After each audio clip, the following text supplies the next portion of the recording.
ಮನೆಗೆ ಹೊರಡ್ಬೇಕು, ಹೋಗೋಣ. ಆಮೇಲೆ ಬೇಕಿದ್ರೆ ಯೋಚನೆ ಮಾಡೋದಾ? ಹಾ, ಆಮೇಲೆ ಯೋಚನೆ ಮಾಡೋಣ. ಮೇಡಮ್, ನೀವು ಯಾಕೆ ಮೇಡಮ್ ಹಿಂಗೆ ಆಡ್ತಾ ಇದ್ದೀರಾ? ನಿಮ್ಮ ಉದ್ದೇಶ ಆದರೂ ಏನು ಮೇಡಮ್? ಪ್ಲೀಸ್ ಹೇಳಿ.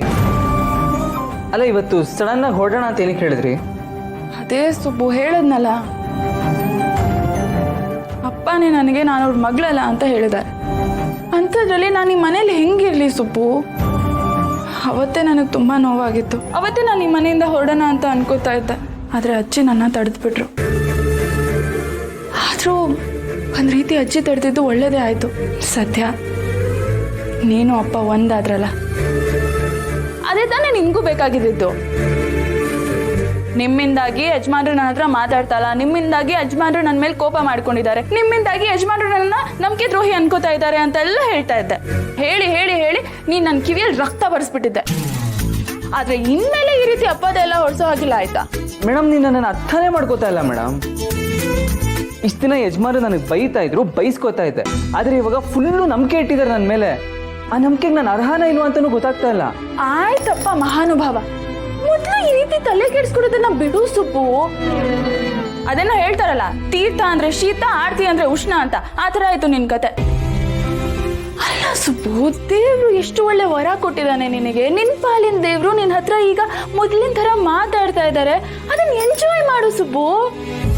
ನೋಡು, ನಂಗೊಂದು ಸ್ವಲ್ಪ ಟೈಮ್ ಕೊಡು, ನಾನು ಎಲ್ಲ ಸರಿ ಮಾಡ್ತೀನಿ. ಸರಿ ಮೇಡಮ್, ಈ ಸಲನೂ ನೀವು ಹೇಳ್ದಂಗೆ ಕೇಳ್ತೀನಿ. ಆದರೆ ಆದಷ್ಟು ಬೇಗ ಯಜಮಾನ್ರಿಗೆ ಇರೋ ಸತ್ಯನೆಲ್ಲ ಹೇಳ್ಬಿಡ್ಬೇಕು ಮೇಡಮ್. ಇಲ್ಲಾಂದ್ರೆ ನಾನು ನೋಡೋಷ್ಟು ನೋಡ್ಬಿಟ್ಟು ಯಜಮಾನ್ರಿಗೆ ನಾನೇ ಹೋಗಿ ಹೇಳ್ಬಿಡ್ತೀನಿ ಅಷ್ಟೇ.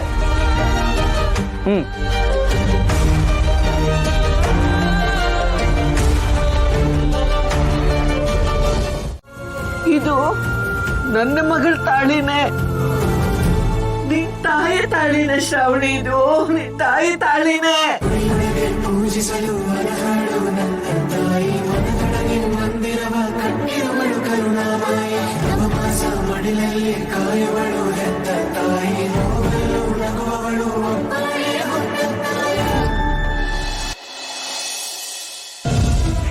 ಎಂತ ಪುಣ್ಯವಂತೆ ಅಜ್ಜಿ ನಾನು. ಆದ್ರೆ ನಾನು ಇದನ್ನ ಹೇಗ್ ನಂಬ್ಲಿ ಅಜ್ಜಿ? ಅಮ್ಮನ ತಾಳಿ ನನಗ್ ಸಿಗೋದು ಅಂದ್ರೆ ಅದು ಹೇಗ್ ಸಾಧ್ಯ ಅಜ್ಜಿ? ಅದನ್ನೇ ನಾನು ಕೇಳ್ತಾ ಇದ್ದೀನಿ. ಇದು ಹೇಗ್ ಸಿಕ್ತು ನಿನಗೆ? ಅಜ್ಜಿ, ನಾನು ಇದುವರೆಗೂ ಇದನ್ನೆಲ್ಲ ಬರೀ ಕೋಇನ್ಸಿಡೆನ್ಸ್ ಅಂತ ಅನ್ಕೊಂಡಿದ್ದೆ. ಅವತ್ತು ಮದ್ವೆ ಮಂಟಪದಲ್ಲಿ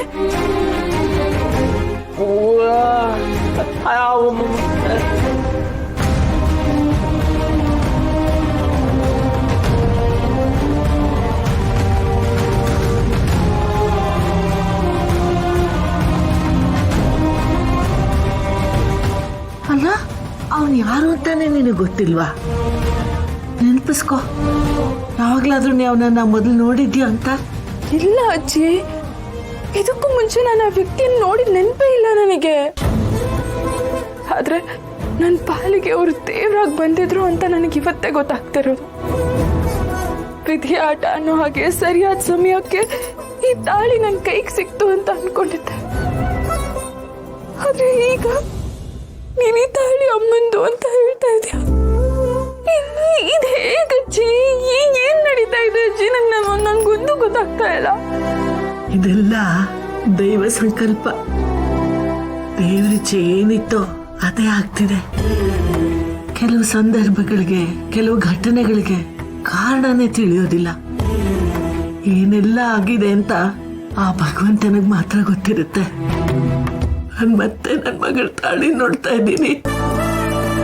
ನನ್ನ ಮಗಳು ನಿನ್ ಮದುವೆಗೆ ಅಂತ ಅವಳೇ ಹರಿಸಿ ಈ ತಾಳಿ ನಿನಗೆ ಸಿಗೋ ಹಾಗೆ ಮಾಡಿದಾಳೆ. ತಾಯಿ ಕರುಡು ಅಂದ್ರೆ ಇದೆ ಅಲ್ವಾ? ಅವಳ ಆಶೀರ್ವಾದ ಈ ತಾಳಿ ಮೂಲಕ ನಿನಗೆ ಸಿಗ್ತಾ ಇದೆ. ಅಂದ್ರೆ ಈ ತಾಳಿನ ನನಗಮ್ಮ ಕೊಟ್ಟಿರೋದಾ? ಹಾಗಿದ್ರೆ ಅಮ್ಮ ಮಗಳೇ, ನೀನ್ ಪುಣ್ಯವಂತೆ, ನಿಜಕ್ಕೂ ಪುಣ್ಯವಂತೆ. ಇನ್ನೀನ್ ಯಾವುದಕ್ಕೂ ಹೆದರೋ ಅವಶ್ಯಕತೆನೇ ಇಲ್ಲ. ನಿನ್ ತಾಯಿ ನಿನ್ ಜೊತೆ ಶಕ್ತಿಯಾಗಿ ನಿಂತಿದ್ದಾಳೆ. ಒಳ್ಳೇದಾಗ್ಲಿ. ಸುಪುತ್ರವತಿ ಭವ.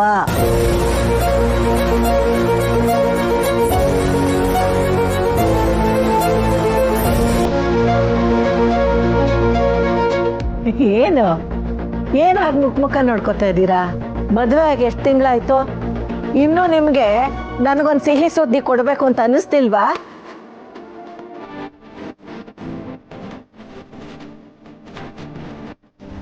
ನೋಡಿ, ಆದಷ್ಟು ಬೇಗ ನಾನು ನನ್ನ ಮರಿ ಮಗನ್ ನೋಡ್ಬೇಕು, ಅರ್ಥ ಆಯ್ತಾ?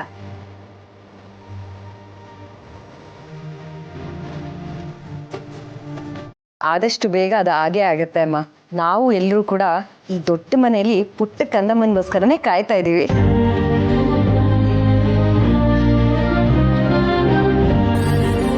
ಸುಬ್ಬು, ಶ್ರಾವಣಿ, ಅಮ್ಮವ್ರು ಹೇಳಿದ್ ಕೇಳಿಸ್ತು ತಾನೆ?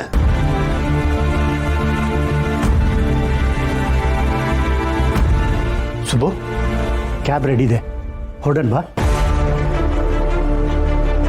ಹಾಂ ಸರಿನಪ್ಪ. ಏನ್ ಪದ್ಮನಾಭ ಅವರೇ, ಸುಬ್ಬುನ ಕ್ಯಾಬಲ್ಲಿ ಕಳ್ಸದ? ಅವನು ಮೊದಲೇ ಹುಷಾರಿಲ್ಲ, ಸ್ವಲ್ಪ ಸುಧಾರಿಸ್ಕೊಳ್ಳಿ. ನಮ್ಮ ಕಾರೇ ತಗೊಂಡೋಗಿ. ಅದೇ ಅಲ್ವಾ ನಾನು ಅವತ್ತೇ ಹೇಳಿದ್ದೀನಿ, ನನ್ನ ಮೊಮ್ಮಗಳು ಅಳಿಯನ್ನ ಈ ಮನೆಯಿಂದ ಕಳಿಸ್ಕೊಡ್ಬೇಕಾದ್ರೆ ಕಾರಲ್ಲೇ ಕಳಿಸ್ಕೊಡ್ಬೇಕು, ಅವ್ರು ಓಡಾಡಕ್ಕೂ ನಮ್ಮನೆ ಕಾರೇ ಉಪಯೋಗಿಸ್ಬೇಕು ಅಂತ. ಪರವಾಗಿಲ್ಲಮ್ಮ, ಕ್ಯಾಬಲ್ಲೇ. ಏ ಮೊಮ್ಮಗನೆ, ನೀ ಈ ಮನೆ ಅಳಿಯ, ನಿನ್ನನ್ನ ಇಲ್ಲಿಂದ ಕಳಿಸೋವಾಗ ಕ್ಯಾಬಲ್ಲಿ ಕಳಿಸ್ಬೇಕಾ? ಸುಮ್ಮನೆ ನಮ್ಮ ಕಾರಲ್ಲಿ ಹೋಗು.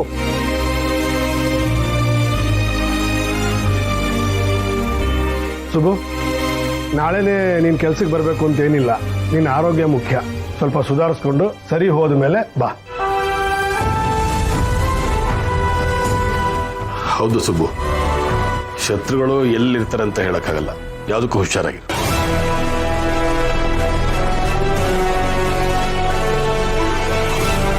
ಅದೆಂಥ ಶತ್ರುನೇ ಆಗಿರ್ಲಿ, ಇಷ್ಟೊತ್ತಿಗೆ ಹೆದರಿ ಪದ್ರಗುಟ್ಟು ಹೋಗಿರ್ತಾರೆ. ನನ್ನ ಮೊಮ್ಮಗನ್ ಕಾಪಾಡಿದ್ದು ನನ್ನ ಅಳಿಯ.